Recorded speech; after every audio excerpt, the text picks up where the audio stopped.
सम्मानित किसानों, नौजवान साथियों, पुलिस प्रशासन के लोग, पत्रकार बंधु, देखो कोई लोग उधर मत जाए भाई, वहां पे उधर ना जाओ कोई। देखो आज यहाँ पे 64-65 दिन आंदोलन को हो गए हैं। पूर्ण रूप से शांतिपूर्ण हमारा आंदोलन चल रहा है। पुलिस प्रशासन की जिस तरह से गतिविधियां चल रही है, वो क्या चाहते हैं, ये डराने धमकाने का काम तो ना करें। उनको क्या ऊपर का आदेश है, जो LIU इंटेलिजेंस के लोग होंगे, कोई अधिकारी यहाँ पे होगा, वो आन के बात कर ले कि उनको क्या ऊपर का आदेश है, वे क्या चाहते हैं। आप सब लोग शांतिपूर्ण तरीके से यहाँ पर अपना बैठे रहें। उनको गिरफ्तार करना है, वे गिरफ्तार करें। हमारे लोगों का हिंसक में ना पहला हमारा वो था सवाल, ना हमारा आज है। हम शांतिपूर्ण तरीके से अगर उनको गिरफ्तारी करनी है, वे यहाँ पर आए, हम पक्की गिरफ्तारी देंगे लिखित पढ़त में। माहौल खराब ना करें यहाँ पे कोई भी। जिस तरह से यहाँ पे पानी बंद करा गया है, जिस तरह से लाइटें बंद करी गई है, अगर आपको आंदोलन नहीं चलने देना तो आप आए, आप बताएं, लिखित पढ़त में पक्की गिरफ्तारी आपको लेनी होगी। माहौल खराब ना करें यहाँ पे। आप सभी लोग शांतिपूर्ण तरीके से यहाँ पे बैठे। कोई LIU का इंटेलिजेंस का कोई अधिकारी हो, किसी के संपर्क में हो, वो यहाँ पर आकर बात कर ले कि उनका क्या प्रोग्राम है, उनका क्या वे चाहते हैं। हमारा आंदोलन ये शांति रहा, और मैं धन्यवाद उन ट्रैक्टर वालों को भी देना चाहता हूं, जो हमारे सब लोगों के कहने से दिल्ली में आए, यहाँ पर आए, और जो रूट दिया गया उसमें जिस तरह से बैरिकेडिंग करी गई और दिल्ली जाने का रास्ता साफ करा गया। हमारे गांव के अनपढ़ लोग जो जानते नहीं थे कुछ भी, उनको दिल्ली के सड़कों में चक्रों में फंसाया गया।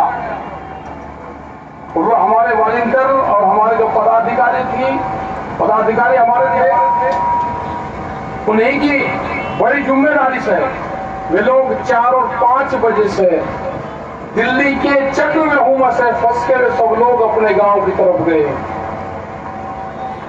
उनका कोई मकसद नहीं था कि वे हिंसा कर ना, हिंसा का शब्द हमारी में डिक्शनरी में था ना है और ना रहेगा। जिस तरह से लाल किले के ऊपर जो एक धार्मिक चिन्ह का इस्तेमाल करा गया, ये बात बहुत दिन से पता थी। पहले पंजाब को अलग करो, फिर सरदारों को अलग करो। ये जो एक तोड़ने की एक साजिश थी, ये बहुत पुरानी साजिश थी, और प्रशासन अपनी उस चाल में किसानों को फंसाने में कामयाब हुआ। वहां पे जो जत्थाबंदी जो वहां पे गई, उस जत्थे को पुलिस के बैरिकेडिंग से आकर जगह दी गई। उनसे अधिकारियों की बात हुई, और बात होने के बाद में उनको वहां का रास्ता दिया गया लाल किले का, जहां पे मक्खी भी नहीं जा सकती। वहां पे 150 आदमी गए और उनकी धार्मिक भावनाओं को भड़का के एक धार्मिक ध्वज वहां पे फहराया गया, जिससे सिख कौम पूरे देश और उसमें बदनाम हुआ। ये एक बड़ी साजिश थी। हमारे लोग जो यहां से गए, वो कोई लाल किले पर नहीं गए, वो एक ट्रैक्टर के पीछे दूसरा ट्रैक्टर मिलता चला गया। जो रास्ता दिया, पुलिस कहते हैं नोटिस दिया, आप लोगों ने दिया न। वहां पर कोई पुलिस के अधिकारी मिले, वहां पर लेडीज पुलिस के जो कर्मचारी थे, उनको ट्रैक्टरों के आगे 1.5 घंटा उनके आगे खड़ा करवा था। रूट गलत दिया गया, वहां से हटवाने की कोशिश करी गई, और 2 घंटे तक पूरा भीड़ का प्रेशर उनको दूसरे रास्ते से मतलब जहाँ पे ओरिजिनल लिखत में रास्ता दिया गया वहां पे बैरिकेडिंग और फायर ब्रिगेड की इनकी सबकी गाड़ियां, और दिल्ली के जाने वाले रास्ते बिल्कुल खाली, वहां पे कोई चीज नहीं है। हमारे लोग तो बहुत समझदार थे गांव के आदमी, ये पूर्ण रूप से सुरक्षित है। हम उसके समर्थक नहीं है। जिन लोगों ने ट्रैक्टर घुमाए उल्टे सीधे, हमारा उनसे कोई संबंध, वो यहां से ही पकड़ के उत्तर प्रदेश पुलिस को दिया, क्योंकि हम तो जो बात वो कर रहा है उस बात से उसको पहचानते हैं कि इसकी बात करने का मोटिव क्या है। उसने पहले बताया मैं इटावा का हूं, 2 दिन पहले वो बता रहा था कि मैं बाहर का हूं, लेकिन हमारे जितने वॉलंटियर थे उन्हें पूर्ण रूप से यहाँ पे अच्छा यहाँ पे काम करा। सब लोग बहुत मुस्तैद से लगे रहे यहाँ पे, और जिस तरह से 6 लाइन के चक्रव्यूह में किसानों को फंसा के दिल्ली की चक्रव्यूह सड़कों में फंसाया गया, फिर भी जो दिल्ली पुलिस के जो कांस्टेबल्स थे जिनकी सड़कों के ऊपर ड्यूटी थी, उन्हें बाहर जाने का उनको रास्ता दिया, उनको बताया कि यहाँ का अगर आदमी चला गया है तो वजीराबाद पुल से बाहर निकल सकता है उत्तर प्रदेश में। हमारा जो एक जय जवान जय किसान का जो नारा है उसको तोड़ने की एक बड़ी साजिश रची गई। उसमें पूर्ण रूप से जो पुलिस प्रशासन के लोग थे वो उसमें शामिल थे। उसके खिलाफ कोई कार्रवाई नहीं। जिसने वहां पर झंडे जो लाल किले की प्राचीन उन पर गया, उसके फोटो किसके साथ गए हैं, ये कभी जांच होगी तो उसमें सब लोगों के सामने आएगा। मीडिया वालों का भी बहुत बहुत धन्यवाद कि आपने 65-66 दिन तक आंदोलन का बहुत सपोर्ट यहाँ पर करा। अभी प्रशासन है, कोई आदमी यहाँ पे हो, उनकी क्या पॉलिसी है वो छेड़खानी ना करें।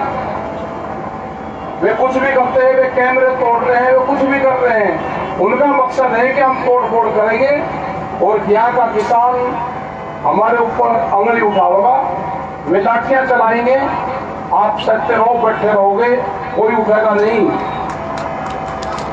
वे तोड़ फोड़ करेंगे, वे टेंटों को जलाएंगे, वे कुछ भी करें, आपको उठना नहीं। जो प्रशासन की पॉलिसी हो, जो उनको ऊपर से आदेश हो, उनके कोई हाथ में नहीं है। जो उनको ऊपर से कहा गया होगा वे काम करेंगे। अगर कोई यहाँ के अधिकारी हो वे यहाँ पर आकर बता दें कि क्या उनकी पॉलिसी है। अगर उनकी पॉलिसी है कि आज ही ये खाली करना है तो वो हमको बताएं आगे उनको क्या निर्णय लेना है, वो बैठ के बातचीत से जो होगी। ये वैचारिक क्रांति है, जो क्रांति विचार से उत्पन्न होगी वो विचार पे ही खत्म होगी, और न लाठी से खत्म होगी न वो गोली से खत्म होगी। जो 3 कृषि बिल, एमएसपी का कानून, ये हमारे मुद्दे रहेंगे, पहले भी थे, आज भी है और आने वाले टाइम पे भी रहेंगे। ये आंदोलन ना खत्म हुआ ना आंदोलन खत्म होगा। किसी के विचार को आप बंदूक से नहीं दबा सकते। जिस तरह से कलम और कैमरे पे बंदूक का पहरा है, ये सब लोग जानते हैं, सब जानते हैं। अब आप शांतिपूर्ण तरीके से अपना मंच चलाएं। कोई अधिकारी होगा वहां के मंच पे बात कर लें, क्या उनकी प्लान है वो अपना बताएं। हम बातचीत के लिए तैयार हैं। धन्यवाद। जय हिंद, जय भारत, जय संघ।